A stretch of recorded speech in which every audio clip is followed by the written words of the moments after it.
Holidays-nale, adu namma GT Holidays da. GT Holidays, South India's #1 travel brand. You know you are special when you're with GT Holidays.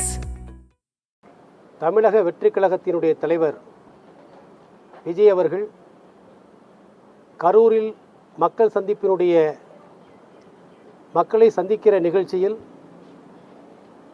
தமிழக காவல்துறையினர் குளறுபடியால் போக்குவரத்தை சரி செய்யாமல் போதுமான காவலர்களை பணிக்கு அமர்த்தாமல் இருந்த காரணத்தினால் அதை பயன்படுத்தி கொண்டு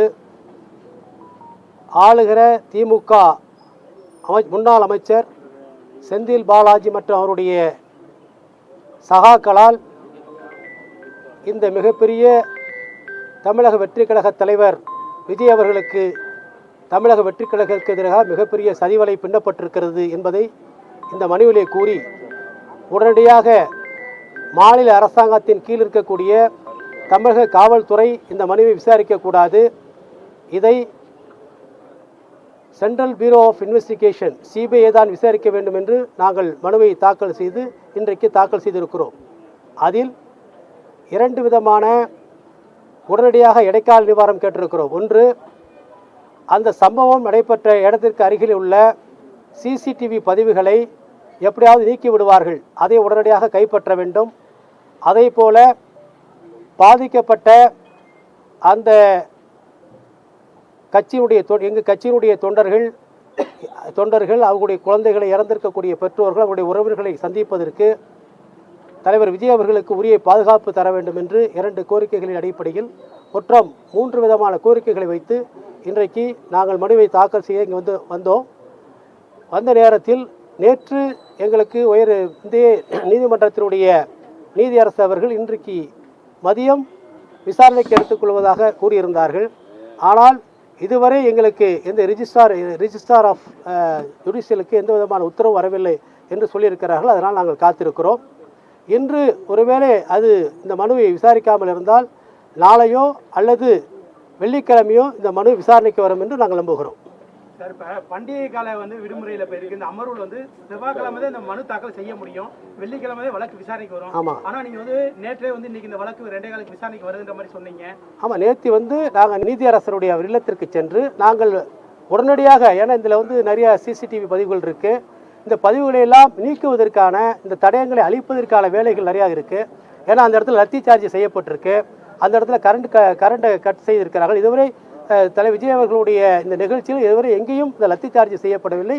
இவ்வளவு போலீஸார் கடைசி நிமிடத்திலே உள்ளே புகுந்து குழப்பத்தை ஏற்படுத்தியிருக்கிறார்கள். ஆகவே எங்களுக்கு விசாரணை செய்ய வேண்டும், மாநில அரசு இதை விசாரிக்கக்கூடாது என்று நேற்று நாங்கள் எங்களுடைய இயக்கத்தின் சார்பாக நேற்று நீதியரசரிடத்திலே நேற்று நாங்கள் முறையிட்டோம். அதை ஏற்றுக்கொண்ட நீதிபதி அவர்கள் இன்று காலையிலே நீங்கள் மனுவை தாக்கல் செய்யுங்கள், மதியம் நான் விசாரிக்கிறேன் என்று சொல்லியிருந்தார்கள். அதனுடைய அடிப்படையில் தான் வந்திருக்கிறோம். இதுவரை எங்களுக்கு உரிய உத்தரவு வரவில்லை என்று சொன்ன காரணத்தினால் நாங்கள் இங்கே காத்திருக்கிறோம். அதாவது இப்போ இதுவரை வாங்கலை, உள்ள வச்சிருக்கிறாங்க. அவங்க ரிஜிஸ்டர் எங்களுக்கு உத்தரவு வந்த பிறகு நாங்கள் எடுத்து நம்பர் பண்ணுறோம்னு சொல்லியிருக்காங்க. அதான் சார், மெயிலில் அனுப்பிச்சிருக்கோம். இது மாதிரி நேற்று நாங்கள் எங்களுடைய நேற்று நாங்கள் ரெப்ரசன்ட் பண்ணி இன்றைக்கி நாங்கள் கேட்டிருந்தோம். இதுவரை எங்களுக்கு எந்த விதமான இது வரலன்னு சொல்லியிருக்காங்க. இப்போ அவங்க கேட்டுக்கிட்டு இருக்கிறாங்க. கேட்ட பிறகு மீண்டும் ஒரு வரை நான் சந்திச்சு சொல்கிறேன். டேரெக்டாக எப்படின்னா, இப்போ ஆக்சுவலாக எல்லாமே ஒரே காப்பியாக தான் நாங்கள் ஃபைல் பண்ண போகிறோம். அது உடனடியாக அரசு வக்கீல்கள் அதை எடுத்துக்க போகிறாங்க. அதனால் எல்லாமே ரெடியாக இருக்குது, டைப் செட்டு எல்லாமே ரெடியாக இருக்குது. அந்த ஆவணங்களோடு நாங்கள் இங்கே காத்திருக்கிறோம். ஓகே சார், ஆதவ் அர்ஜுனா, அதாவது தமிழக வெற்றி கழகத்தினுடைய தேர்தல் மேலாண்மை பொதுச் செயலாளர் ஆதவ் அர்ஜுனா அவர்கள் இந்த மனுவை தாக்கல் செய்திருக்கிறார். நேற்று இந்த மாதிரி பண்ணீங்க. ஏற்கனவே சதீஷ்குமார் ஜெயிட்ட ஒரு வழக்கு நிலுவையில் இருக்கு. மேலும் இப்பொழுது வழக்குக்காண்டி காத்திருப்பு பொதுநல மனு. இந்த சூழலில் ஜாமீன் மனுக்கள் எதுவும் தாக்கல் செய்யப்பட உள்ளதா? அடுத்த கட்ட நடவடிக்கை என்ன சார்? இல்ல, அது தனி. ஏன்னா இன்னைக்கு இப்போ உடனடியாக எங்களுக்கு வேண்டியது பாதிக்கப்பட்டிருக்கக்கூடிய மக்கள், குழந்தைகள் இழந்திருக்காங்க, பெண்கள் இழந்திருக்கிறாங்க, முதியோர்கள் இறந்திருக்காங்க. இந்த பாதிக்கப்பட்ட மக்களுக்கு உரிய இதுக்கு பின்னால் என்ன சதிவலை இருக்கு அதை கண்டுபிடிக்கணும். இது மிகப்பெரிய சதிவலை பின்னப்பட்டிருக்கு அப்படிங்கிறது தான் எங்கள் தமிழக வெற்றி கழகத்தினுடைய குற்றச்சாட்டு. அதுதான் அங்கே இருக்கக்கூடிய லோக்கலில் இருக்கக்கூடிய கட்சிக்காரர்களும் சரி பொதுமக்களும் சரி எங்களுக்கு சொல்லிக்கிட்டு இருக்காங்க. அதற்கான ஆவணங்களையும் அனுப்பிச்சி வச்சிருக்காங்க.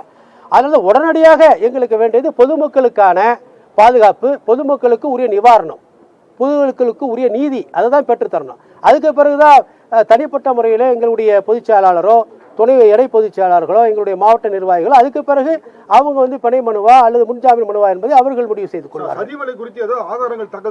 நிச்சயம் ஆதாரங்கள் இருக்கு சார், நிறைய ஆதாரங்கள் இருக்கு. அது நீதிமன்றத்தில் இருக்கு. அதை நாங்கள் இப்போ சொல்ல மாட்டோம். நீதிமன்றத்துக்கு இங்கே வரும்போது நீங்களே தெரிஞ்சுக்கிங்க. இல்லை, அது எனி டைம் நீதிமன்றம் என்னைக்கு கொடுக்குதோ அன்னைக்கு எனி டைம் உடனே புறப்படுவார். இல்லை, இப்போ வந்து விடுமுறை காலமாக இருக்கு. விடுமுறை காலத்தில் நீதிமன்றம் என்ன சொல்லுது, போலீஸ் அங்கேருந்து என்ன தரப்பில் சொல்றாங்க, உங்களுக்கு உரிய பாதுகாப்பு கொடுக்க முடியுமா, இதெல்லாம் இருக்கு. இதனுடைய அடிப்படையில் நிர்ணயித்து செல்வார். ஒரே பெட்டிஷன்ல சிபிஐயும் கேக்குறீங்க, அந்த கரூருக்கு போறதுக்கான பாதுகாப்பு கேட்குறோம். அதே மாதிரி சிசிடிவி பதிவுகளை வந்து நீங்க வந்து ப்ரெசர்வ் பண்ணி வச்சு, அதாவது வந்து பாதுகாத்து வச்சிருக்கணும், அதை நீதிமன்றத்தில் ஒப்படைக்கணும் அப்படின்னு கேட்டிருக்கோம். ஒரு நபர் ஆணையத்தோட விசாரணை எப்படி இருக்குன்னு நீங்க எப்படி சார் பாக்குறீங்க? இல்ல, ஒரு நபர் விசாரணை கமிஷன் என்பது ஒரு நீதியரசர், ஓய்வு பெற்ற நீதியரசர் பாதிக்கப்பட்டவர்களை சென்று அவர்களுடைய பிரச்சனையை கேட்கலாம். ஆனால் இன்வெஸ்டிகேஷன் என்பது வேறு. இன்வெஸ்டிகேஷன் வந்து கஸ்டோடியல் இன்ட்ராகேஷன், யார் செய்தது, சதிவலை பின்னப்பட்டதை காவல்துறையோ அல்லது சிறப்பு புலனாய்வு குழுவோ சிபிஐ தான் விசாரணை செய்ய முடியும். அதற்கான முகாந்திரம் வந்து ஒரு நபர் கமிஷனர்கிட்ட கிடையாது. அவங்க போய் கஸ்டோடியல் இன்ட்ராகேஷன் எடுத்து விசாரிக்கக்கூடிய அதிகாரம் அவங்களுக்கு கிடையாது. அதனால வந்து ஒரு வலிமையான அமைப்புன்னு சொன்னால் அது சிபிஐ தான். சிபிஐ தான் வந்து இதில் யார் யார் இருக்காங்க. ஏன்னா விஜய் அவர்கள் பேசி கொண்டிருக்கும் பொழுது நீங்கள் பார்த்தீங்கன்னா செருப்பு அடித்து வீசினாங்க. செருப்பு, அதாவது இந்த செந்தில் பாலாஜியை குறித்து கூறிய பிறகு செருப்பு வந்து அவர் மேலே வீசப்பட்டது. ஒரு கட்சி தொண்டரோ அல்லது ரசிகர்களோ அல்லது விஜயை பார்க்க வேண்டும் என்று வருகிறவர்களோ நிச்சயமாக அவர் மேலே வந்து செருப்பை தூக்கி வீசுவதற்கு தேவையில்லை. அது எங்கேருந்து யார் தூக்கி வீசினா? ஆக இதெல்லாம் வந்து இந்த எலக்ட்ரானிக் டிவைசஸ், இதெல்லாம் இந்த ஒரு ஆவணங்களை எல்லாம் நாங்கள் எடுத்து வச்சிருக்கிறோம். இதெல்லாம் நாங்கள் வந்து நீதிமன்றத்தில் நாளைக்கு காமிச்சு நிச்சயமா இந்த சதிவலையில் பின்னப்பட்டிருக்கிற அனைவரும் தண்டிக்கப்படுவார்கள். இது ஒரு மிகப்பெரிய விஷயமாக இந்த இந்தியாவை வந்து நாளைக்கு உழுக்கெடுக்க போகுதுங்கிறதா என்னுடைய. ஒரு நபர் கமிஷன் வந்து அந்த விசாரணை பண்ணிட்டு இருக்கும்போது பின்னாடி இருந்து ஒரு காவல்துறை அதிகாரி வந்து அந்த விசாரணை சாட்சி சொல்றவங்க கையை காட்டி செய்திகள் வந்து மிரட்டுற மாதிரி இந்த மாதிரிலாம் வந்து இப்போ மீடியாக்கள் எல்லாம் வருது. அதை நீங்க எப்படி பாக்குறீங்க சார்? அதாவது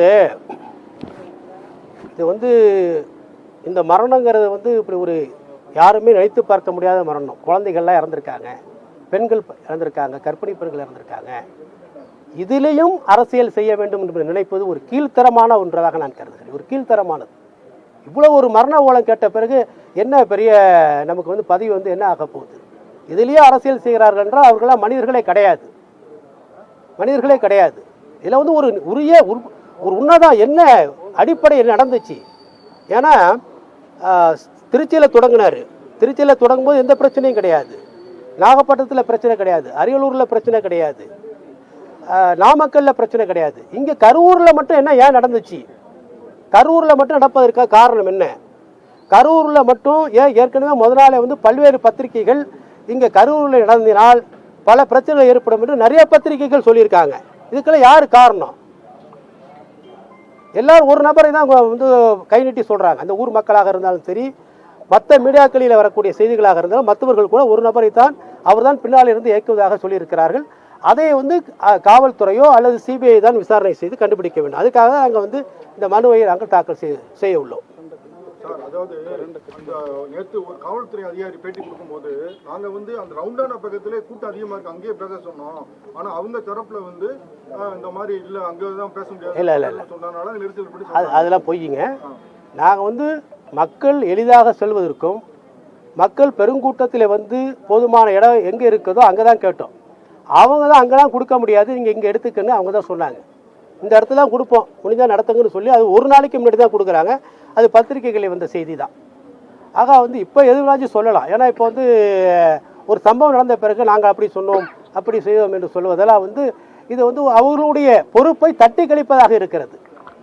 ஏன்னா உளவுத்துறைக்கு தெரியாதா ஒரு தலைவர் வருகிறார் என்று சொன்னால் எப்படி கூட்டம் கூடுகிறது? அப்போ உரிய பாதுகாப்பை பொதுமக்களுக்கு வழங்க வேண்டியது அரசினுடைய தார்மீக கடமை. அதிலிருந்து இவர்கள் கடமை தவறி இருக்கிறார்கள். அது எந்த அரசியல் கட்சியாக இருக்கலாம். ஆனால் பொதுமக்கள் கூடுகிற பொழுது, குழந்தைகள் கூடுகிற பொழுது, பெண்கள் கூடுகிற பொழுது அவர்களுக்கு உரிய பாதுகாப்பை தர வேண்டியது அரசினுடைய கடமை. அதிலிருந்து அவர்கள் விலகி இருக்கிறார்கள். ஆமா, இதுல முழுக்க இதுவரை விஜய் அவர்களுடைய தமிழக வெற்றி கழகத்துடைய தலைவர் விஜய் அவர்களுடைய பரப்புரையில் எந்த இடத்திலும் காவல்துறை கொடுத்த நிபந்தனைகளை நாங்கள் மீறவில்லை.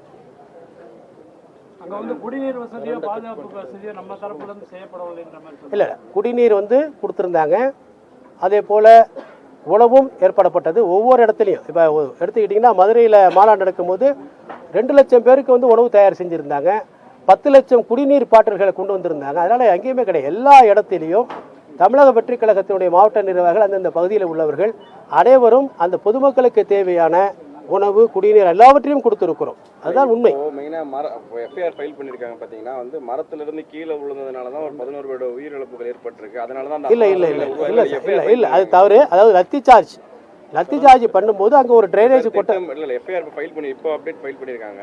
4 மணி நேரம் திட்டமிட்டு தாமதமாக வந்திருக்கிறதா சொல்றாங்க. அதுபோக அவர் ஆனந்த் அவர்களிடையும் நிர்மல்குமார் அவர்களிடம் தொடர்ந்து வலியுறுத்தியும் எச்சரித்தும் கேட்கல. நீண்ட நேரமா பாத்தீங்கன்னா காத்திருந்து தண்ணீர் மருத்துவம் எந்த வசதி செஞ்சு தரலன்னு சொல்லி எஃப்ஐஆர் ஃபைல் பண்ணிருக்காங்க. அவர் கூட்ட நெரிசல் ஏற்பட்ட அழுத்தத்தினாலதான் மக்களுடைய உடல்நல சோறு காரணமா தான் இது நடந்திருக்குன்னு சொல்லி 11 பேரோட உயிரிழப்புக்கு இது முக்கியமான. குறிப்பா மரத்திலிருந்து கீழே விழுந்ததுனாலதான் அந்த இடத்துல ஒரு இல்ல சார், மரத்திலேருந்து கீழே விழுந்ததுன்னா ஏன் உடனடியாக உடல் கூராய்வு செஞ்சு இரவோடு இரவாக ஏன் நீங்கள் அவங்களுடைய கொடுக்குறீங்க? இன்கொஸ்ட் ரிப்போர்ட் நடத்துனீங்களா? மரத்துலேருந்து விழுந்ததுக்கும் குழியில் விழுந்ததுக்கும் இந்த லத்தி சார்ஜ் மூலியமாக குழியில் விழுந்ததுக்கும் நிறைய வித்தியாசம் இருக்குது. இதெல்லாம் இதுவரையும் உடல் அந்த அந்த சீராய்வு இது எங்களுக்கு இன்னும் வரவில்லை. இதெல்லாம் வந்த பிறகு நாங்கள் அடுத்த கட்டத்துக்காக முகவும். ஆகவே ஏன் உடனடியாக, ஏன்னா இரவு எப்போதுமே அடாப்சி செய்ய மாட்டாங்க, போஸ்ட்மார்ட்டம் செய்ய மாட்டாங்க. அந்த வழக்கில் இரவோடு இரவாக 39 பேருக்கு செஞ்சுருக்காங்க. இதுக்கு என்ன காரணம்? அதுக்கு போதுமான மருத்துவர்கள் எங்கேருந்து அவங்க இறக்குமதி செய்யப்பட்டாங்க? அந்த உடற்கூறாய்வு செய்வதற்கான அனுபவமோ அவர்களுக்கு அந்த படிப்போ இருக்கிறதா? இதெல்லாம் ஒரு முக்கியமான கேள்வி. இதெல்லாம் எங்களுடைய மனுவில் நாங்கள் சொல்லியிருக்கோம். உங்களுடைய புகாரில் இந்த இறந்து போன 41 பேருமே இந்த நிகழ்ச்சிக்கு தான் இறந்து போனதான சாத்தியக்கூறுகள் எதுவும் அதில் எதுவும் மிஸ்மேட்ச் இருக்கான்றதை செக் பண்ணியிருக்கீங்களா சார்? அவங்க உங்களுக்கு இன்கொஸ்ட் ரிப்போர்ட்டே சொல்லவே சார். எந்த உறவினர்கள் அவங்களை அடையாளம் காமிச்சாங்க? இது இன்னார் எங்களுடைய உறவினர்னு எங்கே இன்கொஸ்ட் ரிப்போர்ட் எப்போ நடத்துனீங்க? இரவோடு இரவாக நீங்கள் போஸ்ட்மார்ட்டம் பண்ணிவிட்டு காலையே கொடுத்துட்டீங்களே. அப்போ எதுக்காக இறந்து போனாங்க? அவங்க உண்மையான இத்தனை பேர் இறந்து போனாங்களா, அல்லது ஏற்கனவே மருத்துவமனைகளில் இறந்தவங்களையும் இதில் ஒரு கணக்கு காண்பித்தீர்களா? இதில் நிறைய விஷயங்கள் இருக்குது. இந்த சந்தேகங்களை எல்லாம் ஆதவ் அர்ஜுனா அவர்கள் தன்னுடைய மனுவிலே இன்னைக்கு ஏற்படுத்தி சொல்லியுள்ளார். அவைகளுக்கெல்லாம் உரிய பதில் கிடைக்கும் என்று நாங்கள் போகிறோம். ஆமாம், அது சொல்லிட்டோம்.